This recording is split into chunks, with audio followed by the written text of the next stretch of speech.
Arsenal fans, I can't lie. In truth, I don't know the purpose of making this video, why I'm making this video, but I just wanted to get some thoughts across, man. So yeah, big up you lot tuned in. For me, I don't know about anyone. Anyone can like football in their own way, celebrate their team in their own way, do all of these things. And obviously, if you're here, you know about my YouTube channel. I'd like to assume you see I'm a footballing purist. I love the game. I love all of that. But you don't know, as much as I like tactics and all of those kind of things, I'm a passion merchant. I am a passion merchant. You see the top come off anytime Arsenal score. Anyone who see me Sunday League, you can see the nonsense and antics that I get on with. I love that. And I love being a passion merchant. I love to be a passion merchant. I love passion and I love competitiveness. Football mirrors society. And I think anything in life, whether you've got a 9 to 5, whether you're, whatever your hobbies and interests and all those things, you need passion. Without passion, it doesn't matter how much it, from a footballing point of view, even doesn't matter how much tactics you got, all of these kind of things, people. It does not matter. You need passion in life and in football. You need passion in anything you do. That injects the life into it. So I love to see the passion from the manager, the fans, the players in all aspects. God only could only imagine what it's like on a trading front. Because you know me, I'm of the belief of you train the way you're meant to play. Let me be honest, yeah. Arsenal Football Club is a massive football club. It's a beautiful football club, and I love it until the day I die. And when I die, spread my ashes across the Emirates so I can be an unofficial season ticket holder, right? But for a long period of time at this football club, and again, I'm not accusing any players of anything. Definitely not the players that have been here for the last couple of years. But people have been moving like they do us a favor, like this isn't a privilege, like they're just. And you know me, I don't care how much players get paid, but I'm happy to just pick up my packet, my pay packet, and keep it moving. I like to see it mean something to you. Like, this is probably why you see I'm bullish, man. It means everything, whether we score, whether we tackle, whatever we're doing, set pieces, it fucking means something. It means something. And when I see that, I can't not get behind you lot on top of obviously what you're doing. In the same way, in a parallel universe, if you lot were crap, weren't passionate, we'd have a lot to say. Before passion, before tactics, if you ain't got passion and desire and you're not willing to go to war, I don't know what you're doing. The way I look at my team right now, I live my life by a saying, people. I'd rather die on my feet than live on my knees. And I see that reflected in everyone, from the gaffer and everyone. So how can I not love it? I think that's the minimum of any football team needs, whether you're in League One, League Two, Premier League, Champions League, doing what Real Madrid and all them teams have done, trying to stay in the division. You need that. And then on top of that, we're competitive. We're competitive with ourselves. We're competitive with ourselves and wanting to be better. We're competitive with our teammates. When mistakes are being made, we just get on with it. It doesn't matter. Obviously, any team is going to miss key players and ability and all of that kind of jazz. Man are stepping up. There's no excuse. Okay, Trossard's come off. Madueke, I've been out for a few months. I'm coming to do my thing. Calafiori, I didn't start. I'm coming to do my thing. Cool. Mascara, I didn't start in place of Hincapié. I'm coming to do my thing. Hincapié in the North London derby. Any fucking player in that team, I fucking love you lot. You lot are the dog's bollocks, because no one can accuse you lot of not caring. And I think it would be an utter shame if you lot don't win a trophy, preferably one of the majors. Obviously, we know the talking points around Arsenal Football Club from outside noises. We know what will be said internally. I'm looking at you lot. You lot, the men in the mirror. I think you lot are fucking good enough to win a bit of silverware. Go and prove me right, and prove the fans that believe right. Because until we prove people right, until we prove ourselves right, until we prove them wrong about how they talk about us and bottlers and that, they're right. That's the honesty. And I'm not saying that to be negative. That is the honest truth. They're right. And if they say we can't win a Premier and a Champs and we don't do it, and we're doing bare explaining, go and prove them wrong. I don't know what it's going to pan out. I don't know the dynamics in April and May. But right now, we're in a war. And I see everybody ready to do this. And that's how I look at it. Like, let's be honest, man. I'm Spartan in this thing. There's no excuses. People are stepping up to be counted. Obviously, we're scoring goals, getting assists, man. I'm shining individually and collectively. I'm proud of my fucking team. And I can't look like for a while that, again, we can't go back in time. This is what we should have been on the moment we moved to this stadium. And it feels like for years we haven't. And we're finally enjoying the fruits of the labor.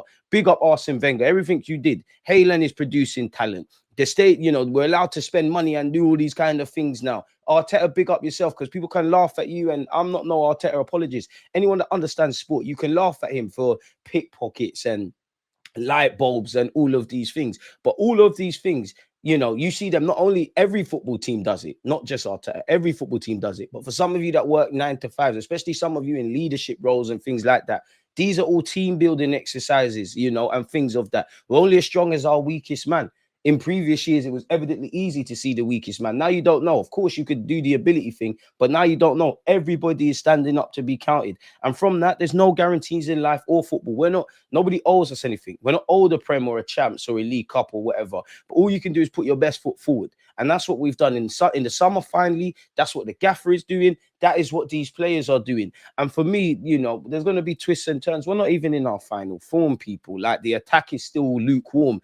Players are coming back from injuries. Relationships are still building. Now you're seeing Eze really puffing out a bit of chest. Trossard, unfortunately, is injured, but was doing his thing. Saka, in my opinion, is starting to get warm. We got the young, what our Highland boys doing it. You know about Miles Lewis-Skelly and Dowman and Wanyeri. And by the time this video comes out, there'll be a next one. You know what they're on. I'm loving it. Every player is a tool in that toolbox for at least this season. Whoever needs to leave and wants to leave and do all of those things, 2026 in the summer, if that's your business, that's your business. But right now, every player needs to be ready, waiting, and counted for, because it'd be an utter shame if we don't win silverware. I believe you lot are good enough. Forget the fans as much as you can. Forget the football club.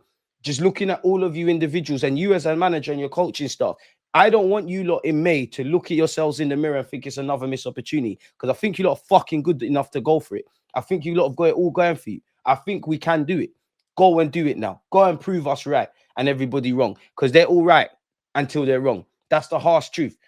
We know we've been one of the best teams in the Premier League and in Europe. We know we've done all right. We know we got a good manager. We know we also need to get over the line. But until we do that, we can't shut people up, and we can't get that monkey off our backs. You lot know me. I'd rather win the champs over the Prem. But I think for this group of boys, considering, the coming up short kind of stuff in the last 3 years in the Premier League, I think you lot need that more.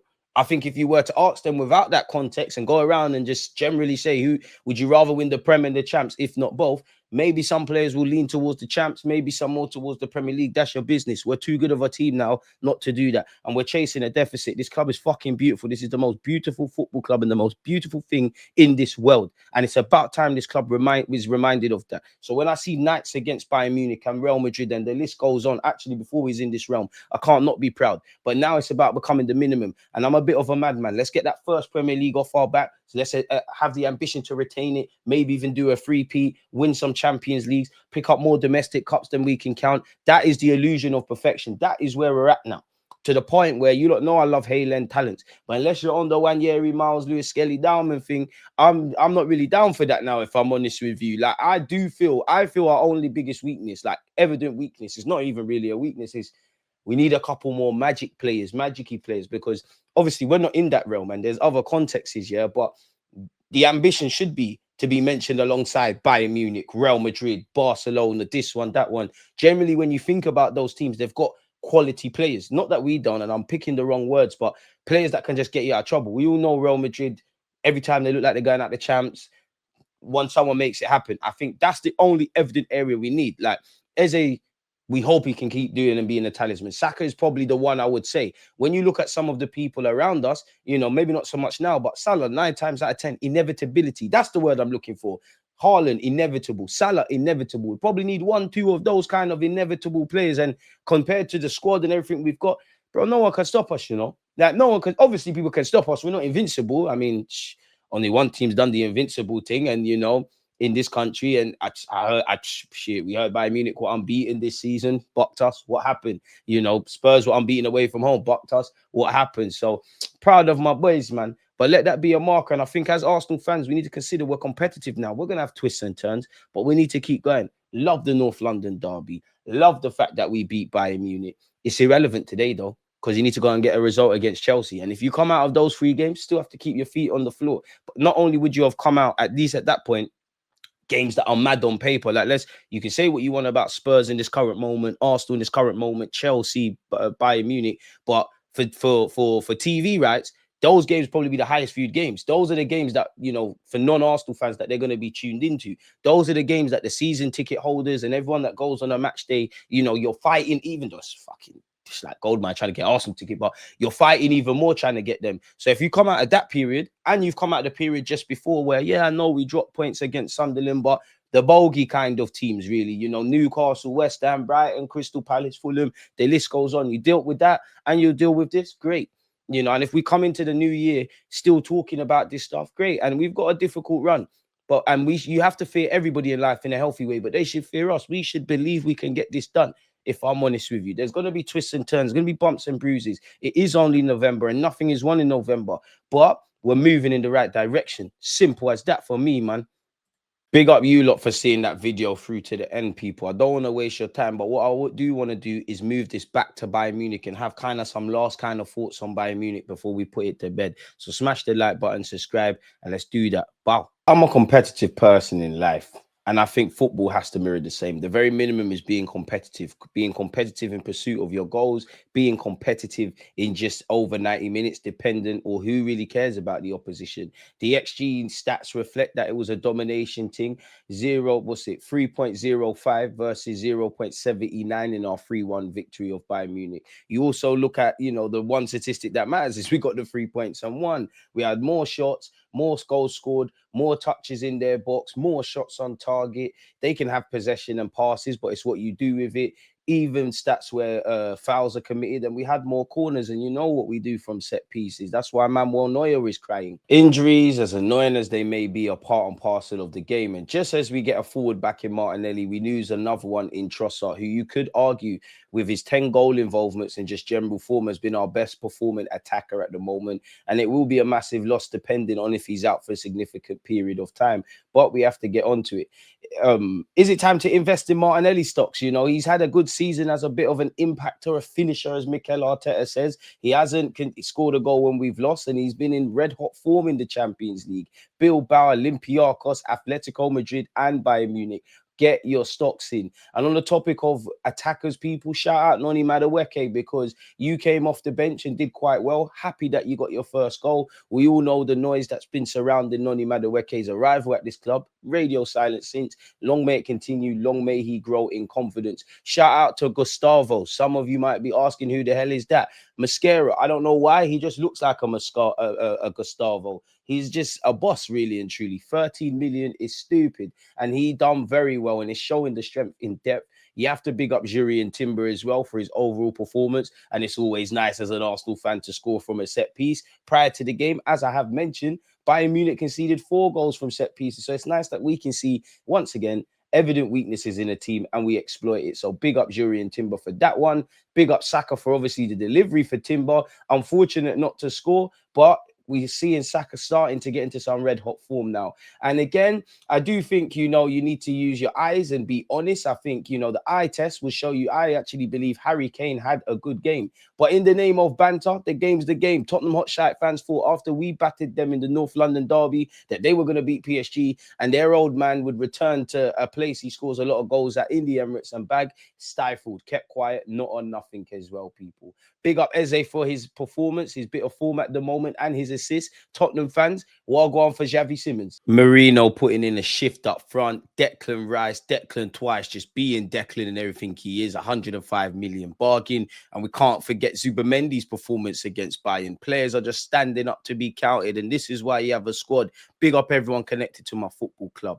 We're doing well in the Prem and the Champions League. It's now simply about putting it all together, keeping this going until May, and hopefully there's a parade. Nothing can be decided on the 27th of November, but in the Premier League, we're sitting comfy. In the Champions League, we're sitting comfy. Players are standing up to be counted regardless of the context and the injuries and the, segregation in abilities. Doesn't matter if it's a squad option, a rotationary option. People have been playing week in, week out. Players have not had injuries, all of those things. This is why we have a squad. A squad is only, as good as the mentality. And I'm seeing everybody step up. There's zero excuses. So I'm proud of my boys and I'm bullish about our potential opportunities where the Champions League, Premier League, FA Cup, League Cup, anything is concerned. And I think Thierry Henry said it best, if I'm brutally honest with you. For me, there's something different this year. It's not the same. I used to say Arsenal is going to win as a fan. Now I say it without my Arsenal hat on. The way you look as a unit is different, which is true. But considering where we are in November, at one point it looked like Liverpool were going to run away with it. At another point, it looked like City were going to overtake Arsenal. Now it's kind of gone back in full circle and that Arsenal look head and shoulders above everyone, which is true, but we just need to keep going. Nothing is decided now. If we stumble, we get the hell back up immediately. If we win, we don't get too excited, people. And again, as much as I don't believe the naysayers and all the banter and all these things that they give us Arsenal fans, because we know our team is brilliant, at the end of the day, I try and rule my life with a saying, until you prove them wrong, they're right. Make of that what you will. Again, people, as much as I like it, we need to remember we have not won anything. We need to keep our feet on the ground. We haven't won anything. If we want to achieve a goal we're yet to reach, which is the Premier League, the Champions League, and all sorts of trophies, then naturally in life, we must become something we have never been. We're good. It's now time to become great. And naturally, of course, it was an interesting spectacle. Don't get it twisted. Company against Mikel Arteta against Company. There's going to be some interesting tactical battles. But for me, in the name of being competitive and also believe in it, because we've shown in many a game now, Bayern Munich in 2023-24, obviously last night, the last 3 games against PSG, the 2 against Real Madrid, in that we want to get towards winning these things, but we show him because of ability, depth, the manager, the players, the mentality, the fans, all these things. We are competitive. We can compete, and we shouldn't be shocked, quote unquote, that we're competing and maybe even getting victory in games against the likes of Bayern Munich. Naturally, both teams are crazy and they can cut you open in a moment. And I guess Mikel Arteta in the defensive line would have wanted to have done better for the goal we conceded, people. Great bit of play from Bayern Munich, if I'm honest with you. But that's the levels that we're playing at. But we didn't let our heads drop after we drew level with Bayern, or better yet, they drew level with us. We kept going. Obviously, we got the second goal. Big up the impactors off the bench, you know, Madueke and all of that. And credit to Martinelli. Martinelli in open space, big Champions League game. As I said, it is cash money, people. And I did like in the second half, we was aggressive, man. You saw it in the first half, but whether it was Mascara or Saliba, they were following their men. They were getting deep, and they gambled and knew that naturally, if I vacate my centre-half spot, someone might just tuck in and fill in for me. So shout out to the manager for making these players able to do it, and obviously the players for having the confidence, competence, and the consistency and ability to go out and do such, people, which I'm more than happy about. And again, in the second half, it was amazing because when we went properly man for man, high, man for man pressing, it showed that we trusted ourselves. It showed that we were on this, people. Now, I don't know why Kimmich is crying, because technically his team played more long balls than us. And I just want to say, for a team that is boring, allegedly, in Arsenal Football Club, we have more goals in open play in the Premier League than anyone.